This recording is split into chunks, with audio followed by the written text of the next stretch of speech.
a lot of my work is making other people feel special. And it's the Maya quote when it says that people will forget what you said, people will forget what you did, but people will never forget how you made them feel.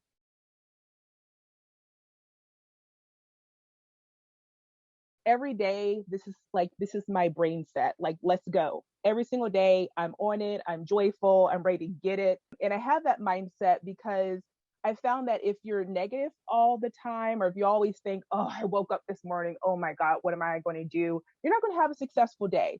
So you have to wake up and own it and be joyful about it. I also handled crisis management for politicians for 15 years.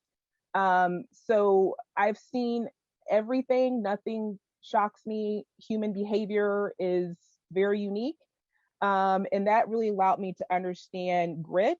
That really allowed me to understand solutions to horrible things, and just getting things done. What made me different? Why me? And this is what I learned. Um, Timing has always been a factor in my life. So when most kids went to summer camps, I went to nursing homes. So my mother's worked in geriatric care all of my life. And I saw a lot of people die. Death and dying, being aware of that at 8 years old, 10 years old, you think of a lot of things a lot more differently. What would you tell your younger self? And they did a study talking to women over 85, and they all said, I wish I could have taken in life. I wish I would have taken more time to find out who I am. That really helped me mold what I wanted to accomplish. But it also helped me know a lot about growth mindset in this piece of knowing, like, how do I thrive in spaces that can seem really dark, which led me to a lot of amazing experiences. But early in my career, I had two sides. There was this public side of Klassie that was like, yay, let's get this done. I was a leader, people came to me. But the private side was broken. I was very depressed. I was dealing with a lot of issues, health issues. And I spent a lot of my time reacting to negativity, to people, places, things. I wanted to get to whatever my goal was. So I think, like, the moments I knew, like, I wasn't sleeping, the moments I knew that I was just responding in anger all the time, I said, wow, there's something wrong. And it's different if it happens a couple of times, but when you're looking at 6 months later and you're like, wow, I'm still like this, I need some help. But what's important to understand is that sometimes you can get overwhelmed with just life. And I found that meditation and mindfulness really helped me to decrease the stress that I had. Mindfulness to me is not about stopping your thoughts, it's a form of training your brain to be more aware of patterns in your mind.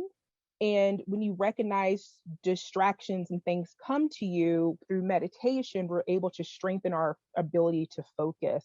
I do a lot of focus meditation, a lot of deep breaths. So I like to inhale for 4 seconds, pause, and exhale for 6. And that really helps to calm the nervous system. So I do that throughout the day to stay focused on what I need to do and to quiet the mind. And to me, that brings a lot of hope. So when people feel like they're stuck or they can't change, it's like, well, actually, that's not true. You can really help to regain different areas that you didn't think. There is no balance in life. It's all about attention. Like, what do you choose to give attention to? I do a lot of my community work because I really love it. But I balance it out by saying, okay, if I had a really long day today, tomorrow I'll have a late start day. I really learned the key of loose connections, which means multiple groups from different spaces. I will go anywhere and speak to anyone. Politics taught me that I can go into a room and talk to retirees. I can go to a room and talk to 5-year-olds. I'll make it work, right? But connection is key. Another part, especially in your professional life, is to identify allies in your life. Now, an ally is not your friend. They could be your friend, but an ally is a bridge supporter to your career. And so that is someone who defends you when you're not in the room. They will help you wedge relationships. The other principle that I use is let no fuel you. I hear no all day long. I mean, I love no. Like, start to love rejection. So I started out my career knocking on doors. If you've ever knocked on doors before, I learned very quickly. You knock on 100 doors.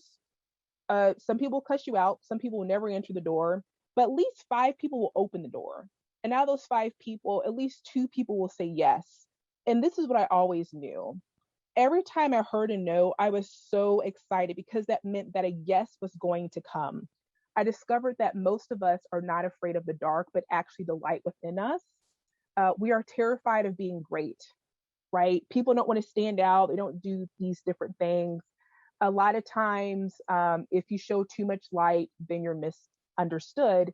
But my response to that is dimming your light is a disservice to you and to the world.